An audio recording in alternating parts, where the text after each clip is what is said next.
Okay, so someone earlier I made a short asking a question, which one would you prefer, transforming heroes or cowl-based ones? But then it also added another question about how I would define both of them. In this context, I define cowl-based heroes as heroes whose abilities aren't tied to their costumes. This also includes power suit heroes. Characters who fall into this categories are Batman, Superman, Spider-Man, Flash, Iron Man, Kick-Ass, etc. Essentially superhumans who wear Halloween costumes. Now, transforming heroes are heroes whose abilities come from their costume via supernatural transformation. An example of transforming heroes are Danny Phantom, Ben 10, every Ghost Rider, every Magic Girl, Venom, Randy Cunningham, Super Sentai, the kids from Ape Escape 3, Radiant Black, Shazam, etc. Now I personally love transforming heroes because it's a trope that makes the most sense identity-wise. Because as I mentioned in the short, who's gonna naturally assume a kid can turn into a ghost? Hey yo, I think that kid's the ghost boy. Yo, shut the fuck up, Jimmy. First off, how the fuck would he have the time to dye his hair and change his eye color in a matter of 2 seconds?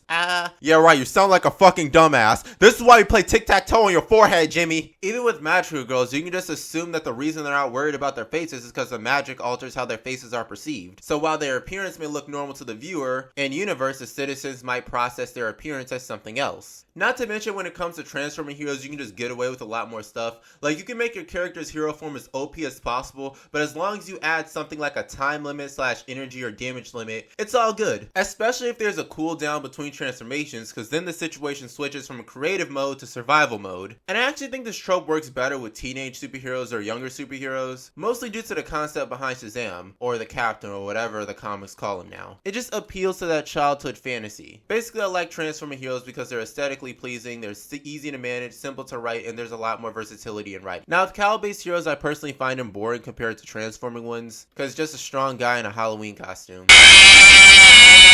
Although it does have that cool factor of the dramatic suit-up scenes along with the, the dramatic mask removal, or those scenes where they have their mask partially lifted to eat something. And you also have the advantage of having those tense scenes where a character tries to get in their normal clothes before someone enters a room. And there's also the aesthetic of the character having a homemade outfit before they just get their boring, overly designed one. I exclusively played in the homemade suits in the Spider-Man games. Oh yeah, speaking of which, does anyone else love it when superheroes wear backpacks? Like, I think Ultimate Spider-Man is to blame for my fascination with this, or it's possibly this one scene from Danny Phantom where Danny was just flying over a school bus. But for some reason, seeing superheroes with backpacks just looks so cool. Also, to those of you who are new here, this video is a part of the On My Mind series where I talk about whatever's on my mind. I was originally going to keep them as shorts, but I also miss doing these type of videos. So, yeah, that's all I want to talk about. Bye.